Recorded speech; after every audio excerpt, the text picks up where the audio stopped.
중국이 마음만 먹었다면 한국 정도는 얼마든지 침략할 수 있었는데요. 여기 하버드의 한 강의실에서 거만한 발언을 하고 있는 중국 유학생이 있습니다. 이 모습을 보고 의기양양하게 등장한 한 한국인 학생이 있는데요. 심지어 역사 전공도 아닌 이 학생의 대답을 듣고 하버드 강의실에 박수가 울려 퍼졌습니다. 어떤 사연인지 바로 들어보겠습니다. 안녕하세요. 저는 하버드 대학교의 역사학과 교수 리디아입니다. 저는 평생 유럽 역사를 연구하고 가르쳐왔지만 최근 몇 년 사이 하버드 캠퍼스에 아시아 학생들이 부쩍 늘어났습니다. 특히 중국 학생들은 정말 많이 늘어난 것 같았죠. 중국 학생들은 부모의 강한 자본력과 끈기로 하버드에서도 활개를 치고 다녔어요. 반면 한국이나 일본 학생들은 조용조용 지내는 편이었죠. 아무튼 강의실에서 아시아 친구들의 얼굴들을 더 자주 마주치게 되면서 자연스럽게 아시아 문화와 역사에 대한 호기심이 생겼어요. 학생들과 대화를 나누다 보니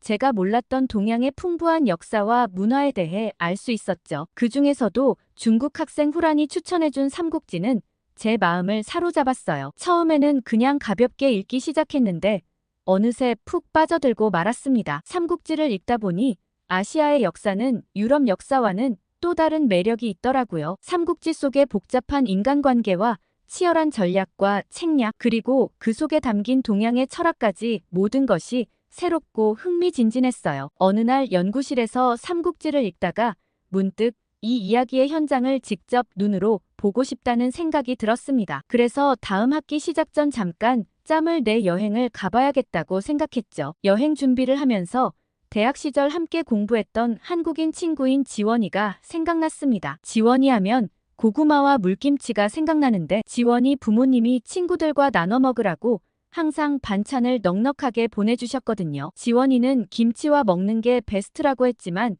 제가 너무 매워하니 물김치를 꺼내줬거든요. 아삭아삭하고 시원한 물김치를 고구마와 함께 먹으니 끊임없이 들어가더라고요. 그때 같이 공부하던 동기들이랑 모였다 하면 고구마와 물김치를 얼마나 먹어댔는지 모르겠어요. 오랜만에 이런저런 생각에 잠겨 지원이에게 연락해봤더니 지원이는 지금 서울에서 교수로 일하고 있다고 한국에 오면 언제든지 만날 수 있다고 했죠. 저는 지원이와 오랜만에 만나 얘기를 나눌 생각을 하니 설렜습니다. 아무튼 이번 여행을 준비하면서 저는 삼국지의 배경이 되는 장소들을 하나하나 체크하면서 여행 일정을 짰어요. 장비가 활약했던 장판교와 제갈량의 지혜가 빛났던 적벽과 유비와 관우, 그리고 장비가 도원 결의를 맺었다는 도원까지 이 모든 곳을 직접 볼 수 있다니 믿기지 않았습니다. 여행 준비를 하면서 기초 중국어 공부도 시작했어요. 저희 연구실에 중국 출신 후란이라는 학생이 발벗고 나서서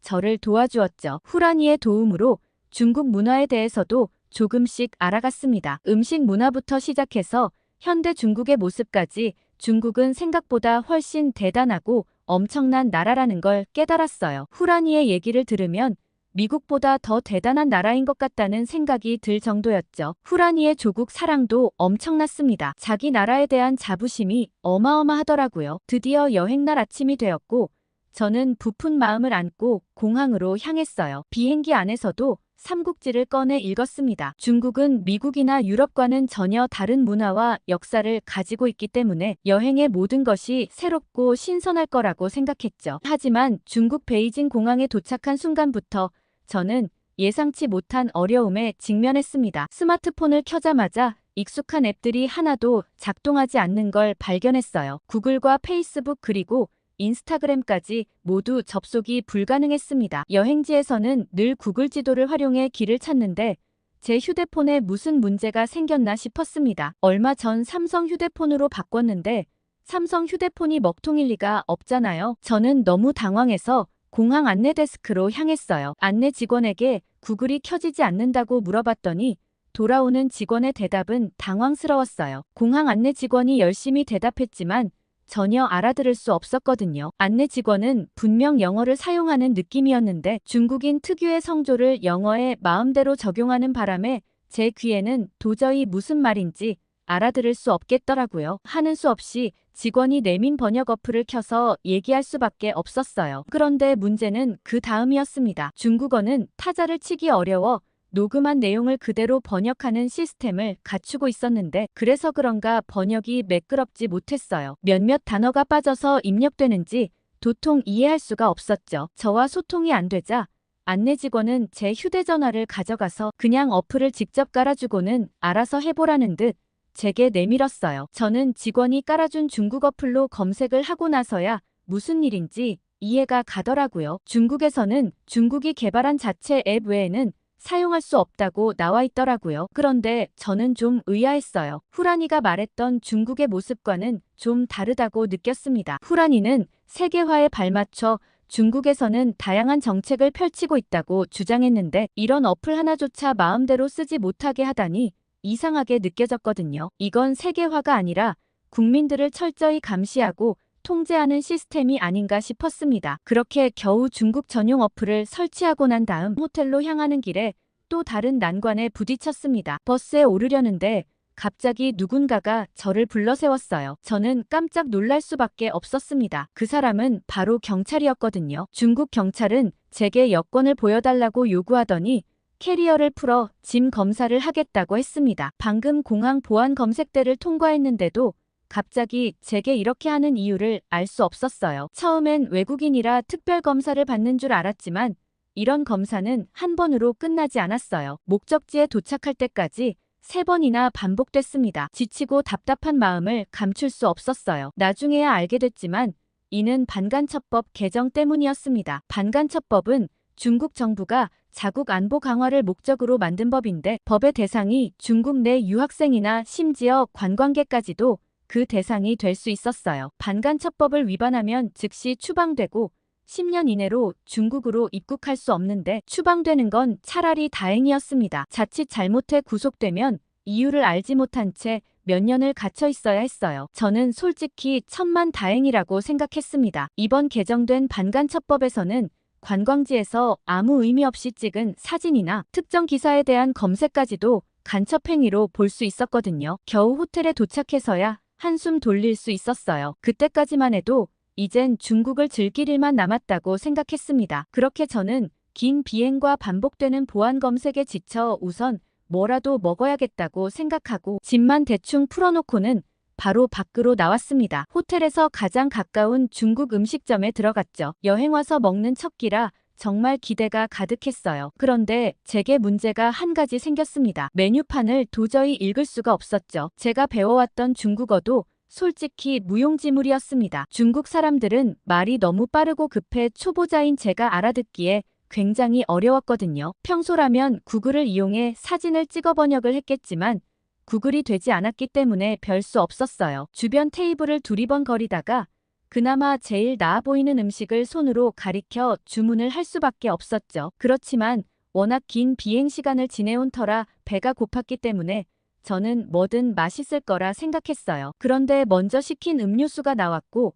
저는 음료수를 보자마자 경악했습니다. 음료수에는 대나무로 만든 빨대가 꽂혀 있었는데 빨대를 무심코 집어든 순간 빨대 안쪽을 보고 소름이 쫙 돋았거든요. 세척을 제대로 하지 않는 건지 빨대 안쪽은 검은색 곰팡이로 추정되는 것들이 가득했어요. 황급히 빨대를 빼고 조금 고민하다 음료를 두어 모금 마셨는데 도저히 더 마시고 싶은 생각이 들지 않았습니다. 곧이어 음식이 나왔고 저는 이건 괜찮을까? 불안했죠. 그렇지만 나라마다 문화의 차이가 있을 수 있으니 너무 깔끔 떠는 것도 예의가 아니라는 생각이 들었습니다. 이 나라 사람들도 아무 문제 없이 잘 먹고 있으니 괜찮다고 생각하고서는 수저를 휴지로 한번 문질러 닦은 후 음식을 먹기 시작했어요. 음식은 생각보다 기름기가 너무 많아 느끼했지만 이것도 다 이들의 역사적인 어떤 특징에서 나온 문화겠거니 생각하고 최대한 남기지 않으려 노력했습니다. 학자로서 편견 없이 모든 걸 받아들여야 된다는 생각이 강했거든요. 그땐 제가 왜 그랬는지 잘 모르겠어요. 아무튼 그렇게 불편한 식사를 마치고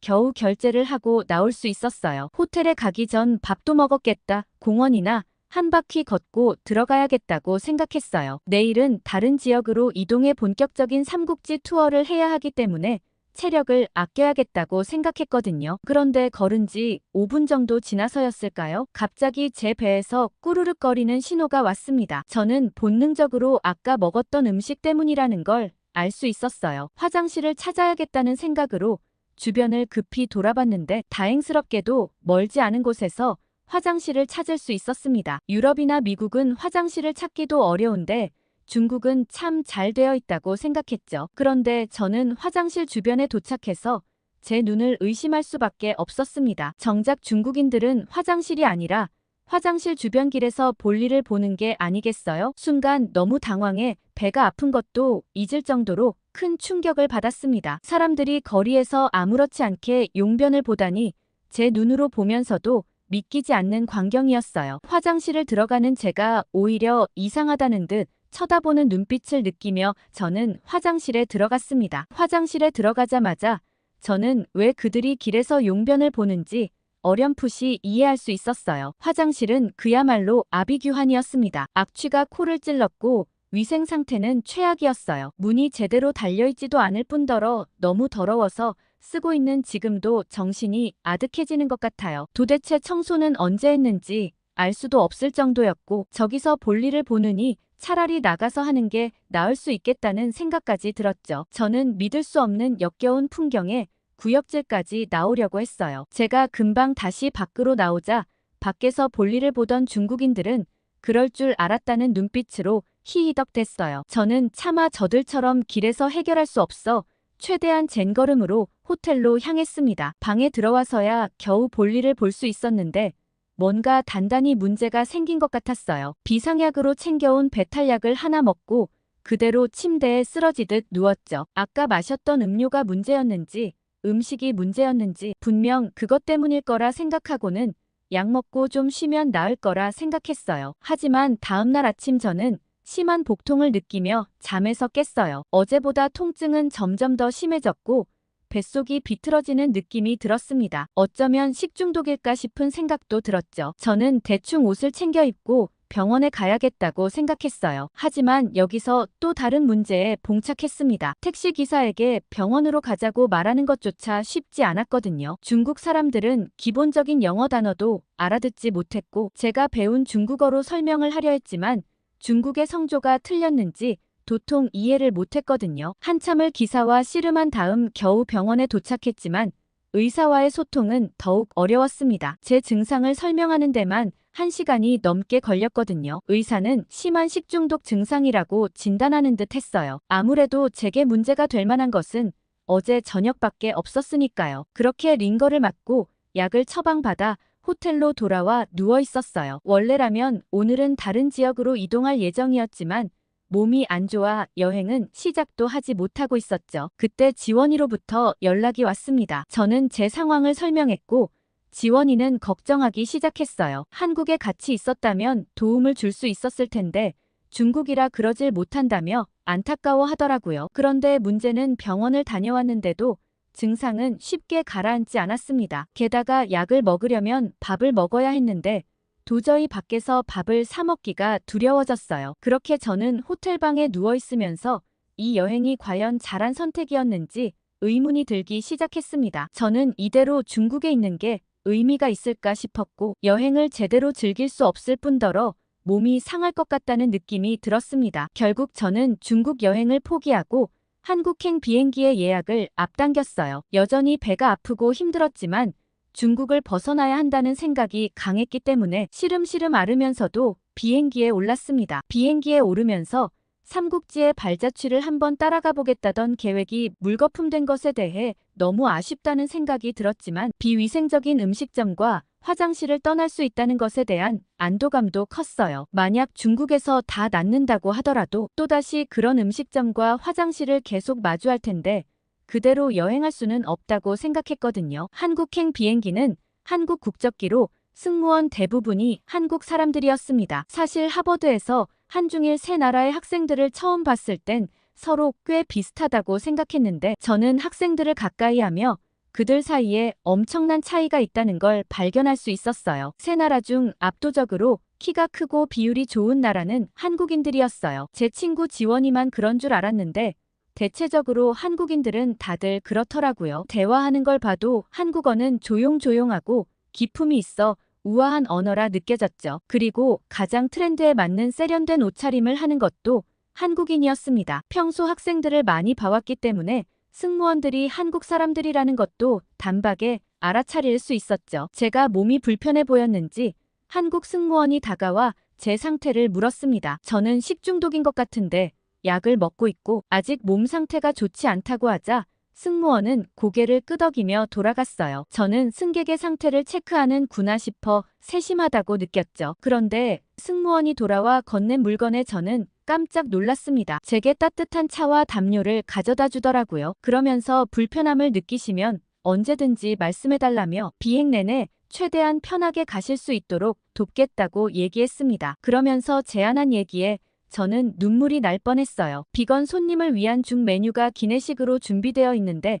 식사는 그렇게 하시면 어떻겠냐고 미리 챙겨주더라고요. 저는 아프고 나서 한참 뭘 제대로 먹지 못했는데 그 얘기가 반가우면서도 또 걱정스러웠어요. 하지만 기내식이니 큰 무리는 없겠다 싶었고 승무원께서 챙겨준 죽을 맛있게 먹을 수 있었습니다. 비행 중에도 한국 승무원들은 주기적으로 제 상태를 확인하며 필요한 것이 없는지 물어보았고 저는 승무원들의 따뜻한 배려에 정말 편하게 올 수 있었어요. 드디어 중국을 떠나 인천공항에 도착했고 저는 비행기에서 내리려 몸을 일으키자마자 눈앞이 캄캄해지더니 그대로 의식을 잃고 쓰러졌습니다. 제가 눈을 떴을 때는 이미 병원 응급실이었어요. 나중에 알게 된 사실이지만 공항 의료팀이 신속하게 출동해 저를 응급 처치하고 즉시 인근 병원으로 이송했다고 했어요. 제가 의식을 잃은 상태에서도 전문적이고 신속한 대응을 해줬던 거죠. 제가 의식을 찾고 일어나자마자 담당 의사가 다가왔고 저는 깜짝 놀라고 말았습니다. 의사는 굉장히 유창한 영어로 제 상태를 상세히 설명해 주었거든요. 중국에서 느낀 답답함은 한국에선 전혀 찾아볼 수 없었어요. 의사는 제게 심각한 장염과 탈수 증세가 있다고 했고 즉시 링거를 놓고 약물 치료를 시작했습니다. 중국과 비슷한 처방이었지만 한국 의사의 전문성과 꼼꼼한 설명에 저는 안도감을 느꼈어요. 그제야 저는 지원이가 기다리고 있겠다는 생각에 급히 휴대전화를 들어 지원이에게 연락했습니다. 저는 지원이의 대답을 듣고 깜짝 놀랐어요. 이미 병원으로 오는 길이라고 하더라고요. 제가 하도 나오지 않자 걱정되어 전화를 했고 전화를 받은 간호사의 설명을 듣고 병원으로 찾아올 수 있었다고요. 지원이는 저를 보며 눈물까지 글썽이며 이게 무슨 고생이냐며 안아주었고 저는 이제 많이 나아진 것 같다며 웃었어요. 이틀 정도는 입원해야 한다는 의사 선생님의 말에 저는 당황하고 말았지만 한국에서 처치를 받고 중국에서와는 확연히 다른 몸 상태의 한국 의료진들의 말을 그대로 따라야겠다고 생각했습니다. 지원이는 제게 필요한 것들을 근처에서 사다 주고는 다음날 오겠다고 하며 병실을 떠났고 할 일이 없는 저는 병실에 있는 TV 채널을 위아래로 돌려보았어요. 제 병실은 외국인 환자 전용 병실로 TV에서는 영어 자막이 나오고 있었는데 저는 채널을 돌리다 한 채널에 손이 멈췄어요. 그 화면에서는 한국 역사 다큐멘터리가 흘러나오고 있었고 고려와 거란의 전쟁을 다룬 내용이었습니다. 강감찬의 살수대첩과 서희의 외교 담판이 주 내용이었는데 이런 이야기들은 제가 그동안 공부해온 유럽 역사와는 사뭇 다른 매력이 있었습니다. 특히 저는 한국의 한 역사적 인물에 충격을 받았습니다. 바로 서희의 외교 전략이었죠. 무력이 아닌 지혜로 국가의 위기를 극복했던 모습이 인상적이었습니다. 작은 나라라고 무시했던 한국에서 이런 엄청난 역사가 있다니 놀라울 따름이었죠. 이 다큐멘터리는 제게 한국 역사에 대한 새로운 관심을 불러일으켰어요. 지금까지 동아시아 역사라고 하면 주로 중국에만 초점을 맞추고 있었는데 한국의 역사에는 어마어마한 가치가 있다는 걸 깨달았습니다. 저는 한국 역사에 대해 더 알고 싶다는 욕구가 강해졌고 간호사에게 부탁해 캐리어에 있던 노트북을 꺼내달라고 했죠. 저는 학술 논문과 저널을 검색하며 한국이 중국과 일본 사이에서 어떻게 자신의 정체성을 지켜왔는지 조금씩 이해하기 시작했어요. 그리고 당장 밖으로 나가 한국의 문화유산을 직접 눈으로 보고 싶었죠. 다음 날 지원이가 도착하자마자 저는 고려와 거란 전쟁에 대한 이야기를 줄줄 늘어놓았고 지원이는 깜짝 놀랐어요. 이전까지는 삼국지 얘기만 하던 제가 갑자기 고려에 대한 얘기를 했기 때문이죠. 그러면서 오히려 좋다고 대답하며 제가 궁금했던 점들을 상세히 설명해 주었습니다. 그러면서 지원이는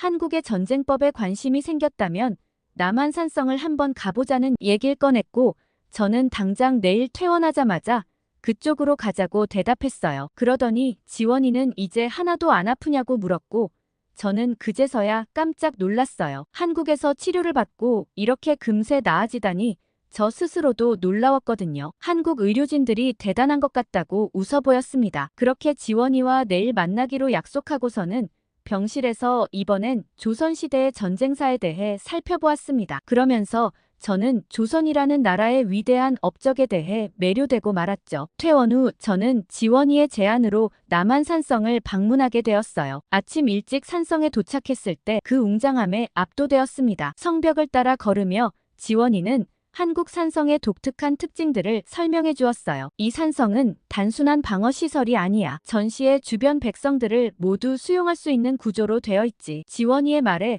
저는 깜짝 놀랐습니다. 유럽의 성과는 완전히 다른 개념이었거든요. 그럼 이 넓은 공간이 모두 사람들을 보호하기 위한 거냐고 묻자 지원이는 맞다며 이를 입보라고 한다고 얘기해 주었어요. 적의 침입 시 주변 마을 사람들이 모두 산성으로 피난을 왔다고 얘기하더라고요. 저는 성벽 위를 걸으며 인구를 보존하면서 동시에 강력한 방어를 할 수 있는 엄청난 구조라고 생각했습니다. 한국 선조들의 아이디어가 대단했죠. 그때 지원이가 성벽의 한 지점을 가리켰어요. 저기 보이는 구멍이 뭐라고 생각하냐고 제게 물었습니다. 저는 한참을 고민하다가 한 가지가 머릿속으로 번뜩 떠올랐어요. 설마 했죠. 그러자 지원이는 생각하고 있는 게 맞다며 활을 쏘기 위한 구멍이라고 하더라고요. 활에 대한 이야기를 듣자 저는 더욱 흥미로워졌습니다. 이번 올림픽 때 한국인들이 총과 칼 그리고 활처럼 무기를 쓰는 영역에서는 모두 우수한 성적을 거뒀잖아요. 그런 전투민족의 DNA가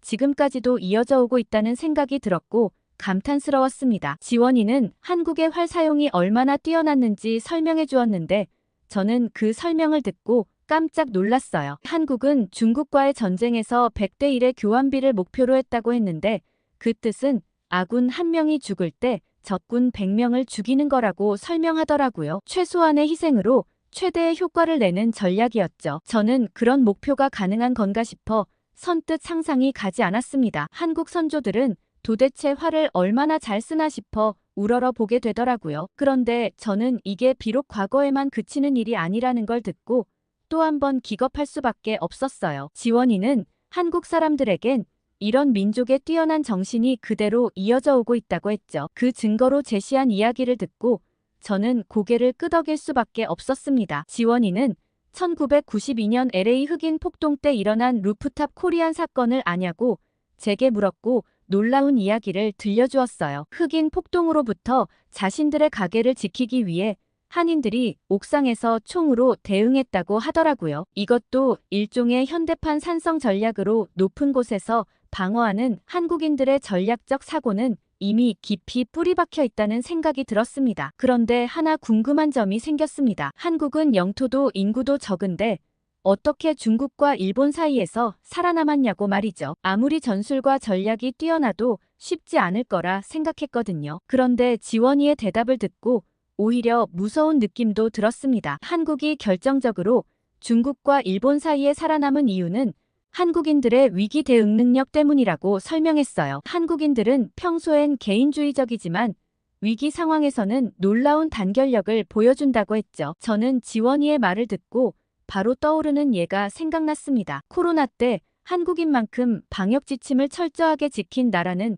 또 없다고 대대적으로 언론 보도가 나왔던 게 기억났거든요. 이것도 역사적으로 형성된 위기 대응 능력이라는 생각으로 이어지면서 한국인들의 어마어마한 능력에 감탄할 수밖에 없었습니다. 한국인들은 단순한 전쟁 기술이 아니라 생존을 위한 민족의 지혜가 대대로 전해지고 있다는 생각이 들었어요. 어떤 의미에서는 무서운 잠재력이라는 생각도 들었죠. 남한산성 탐방을 마치고 내려오는 길에 지원이가 특별한 장소로 저를 안내했어요. 그곳은 산 아래 작은 마을에 있는 오래된 한옥이었습니다. 저는 지원이가 저를 위해 준비해준 시간에 감동할 수밖에 없었어요. 그곳에서 우리는 한국 전쟁을 직접 겪은 할아버지를 만나게 되었거든요. 지원이는 한국에 온 김에 꼭 인터뷰를 한번 해보면 좋을 것 같아서 특별히 시간을 마련했다며 김할아버지를 소개해 주었습니다. 김할아버지는 90세가 넘은 고령임에도 불구하고 또렷한 눈빛으로 우리를 맞아주셨어요. 방 안으로 들어서자 세월의 흔적이 고스란히 담긴 옛 사진들이 눈에 들어오더라고요. 할아버지는 그 사진들을 가리키며 이야기를 시작하셨습니다. 할아버지는 16살 때 한국 전쟁을 겪으셨다고 하셨습니다. 갑작스럽게 시작된 전쟁으로 가족들과 헤어져 홀로 피난을 가야 했던 경험을 들려주셨어요. 그런데 제가 무엇보다 감동받은 점은 따로 있었어요. 그건 바로 전쟁 중에도 배움을 포기하지 않았다는 점이었습니다. 피난 중에도 어른들이 아이들을 모아 글을 가르쳤다고 하더라고요. 전쟁의 한복판에서도 교육의 불씨를 이어갔다는 사실에 저는 깊은 감명을 받았습니다. 한국이 전쟁의 폐허에서 세계적인 경제 강국이 된 데에는 그런 배움에 대한 열망이 있었던 거 아닐까 싶은 생각이 들었습니다. 할아버지와의 만남은 제게 잊지 못할 경험이 되었어요. 그렇게 지원이 덕분에 한국 역사에 대해 깊이 심취할 수 있었고, 저는 미국으로 돌아온 후 새로운 강의를 준비하기 시작했어요. 제 수업에는 유럽의 역사를 배우러 오는 학생들이 대부분일 테지만 저는 한국에서 느낀 강렬한 자극을 학생들에게도 전달해주고 싶다는 마음으로 이와 관련된 주제를 첫 강의로 설정했어요. 역사를 배우는 학생들에게는 울림을 주는 강의라고 생각했거든요. 강의실에 들어서자 학생들의 기대에 찬 눈빛이 느껴졌어요. 저는 강의 시작하면서 오늘의 주제는 중국이 한국을 이기기 어려운 이유에 대해 얘기할 거라고 말했어요. 제 말이 끝나자마자 유럽 역사를 배우러 왔는데 무슨 소리지? 라는 어정쩡한 반응과 동시에 교실 뒤쪽에서 중국 유학생들이 술렁이는 소리가 들리는 듯 했지만 저는 계획대로 강의를 진행했어요. 처음엔 의아해하던 학생들도 차차 강의에 집중하는 듯 보였고 한국 전쟁사에 대한 얘기에 흥미를 보였습니다. 우리가 역사를 배우는 이유는 과거의 일을 통해 현재와 미래를 대비하기 위해 배운다는 것을 한 번 더 강조했어요. 그러면서 지금 현재 가장 주목받고 있는 한국의 역사에 대해 모르고 넘어간다는 건 말이 안 된다고 얘기했죠. 그러자 제 말에 도저히 납득이 안 간다는 듯한 후라니 교수님이 말씀하신 이야기는 너무 이상적이라며 중국의 병력과 자원은 한국과는 비교가 안 된다는 얘기를 꺼냈습니다. 저는 그렇기 때문에 한국은 효율적인 전략을 활용해 방어 전략과 궁수를 활용했다고 얘기했죠. 그러자 후라는 그렇게 한국의 전쟁법이 뛰어났다면 고구려와 백제는 왜 멸망했는지 물었어요. 그리고 그건 중국의 도움을 받아 신라가 삼국을 통일한 게 아니냐며 결국 중국의 힘을 이용한 거라고 했죠. 저는 후란의 예리한 질문에 웃음이 났어요. 그러면서 제가 대답하기보단 다른 누군가와 토론해보면 어떨까 싶어 혹시 동아시아 역사에 대해 관심 있는 친구가 있다면 대답해 볼까요? 하고 물어봤죠. 그러자 한 학생이 번쩍 손을 들었습니다. 그 학생은 역사 전공자는 아니지만 교수님 강의가 좋다고 해서 청강을 하고 있는 미디어학과 박희수라고 자신을 소개했어요. 희수는 국가의 멸망은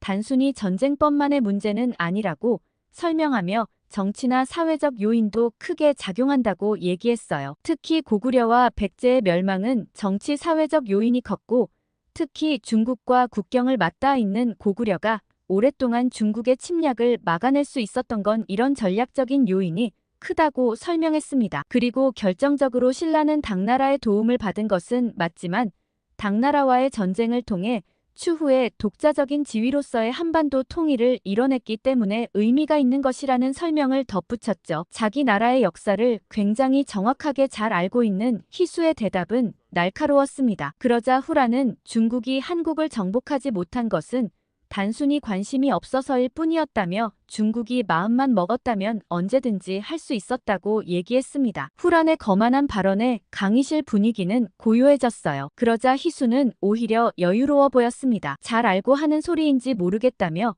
한 번 더 생각할 시간을 주겠다고 하는 너그러운 자세까지 보였죠. 저는 이미 거기서 토론의 승자가 결정되었다고 생각했어요. 그러자 후란은 더욱 당황한 듯 중국 인구만 해도 얼마나 많은데 한국이 어디 비빌 수나 있겠냐며 마음만 먹으면 5분 안에 끝난다고 얘기했어요. 그러자 희수는 교수님 수업에 도움이 되도록 고려 얘기만 하자면 강감찬의 귀주대첩 당시 10만 대군을 끌고 거란군이 작정하고 침략하려 왔는데도 고작 수천 명만 살아 돌아가지 않았냐고 했어요. 그때 강감찬 장군의 기막힌 전략으로 12,000명의 고려 군사들과 상류의 강물로 인해 목숨을 잃은 사람만 셀 수가 없다고 말이죠. 학생들은 희수의 얘기를 들으면서 고작 몇천 명만 살아 돌아갈 수 있었다는 얘기에 놀라워했어요. 오히려 후란 덕에 인구수보단 전략이 훨씬 더 중요하다는 걸 체감한 것 같았죠. 후란은 더 이상 말이 안 통한다고 느꼈는지 중국어로 한두 마디 하고는 자리에 앉았습니다. 저는 희수 학생처럼 한국인들은 강한 민족의식과 애국심을 가지고 있는데 이것도 한국이 살아남은 결정적인 요인이라고 강조했어요. 한국인들이 단결되는 모습은 그 어느 나라도 따라가지 못한다고 했죠. 그렇게 강의가 마무리되었고 제가 강의를 마무리 짓자마자 저는 놀라운 모습을 발견했어요. 아이들이 모두 희수 쪽으로 다가가 귀주대첩에 대한 얘기를 물어보고 있더라고요. 저는 이번 강의를 정말 잘 준비했다는 생각에 뿌듯했습니다. 강의실을 나서면서 후란이 제게 교수님이 어떻게 이러실 수 있냐고 얘기했죠. 중국어까지 배우셔놓고 이러면 안 되는 거 아니냐며 실망이라고 하곤 획 돌아서서 가더라고요. 저는 저런 자세의 학생이 어떻게 하버드까지 왔는지 의아했고 희수에겐 언제든지 청강해도 좋다고 따로 조교에게 얘기해두었죠. 하버드에도 희수 같은 한국 학생들이 많이 들어오면 좋겠다는 생각을 하며 메일을 마무리하겠습니다. 오늘 리디아 교수님의 사연 어떻게 들으셨나요? 중국 여행을 혹시 다녀오신 분이 계신가요? 중국은 정말 저런 모습인지 아시는 분 댓글 부탁드립니다. 구독과 좋아요 꾹 눌러주시고 다음에 더 재밌는 사연으로 돌아오겠습니다. 사연 제작소 감동필름이었습니다.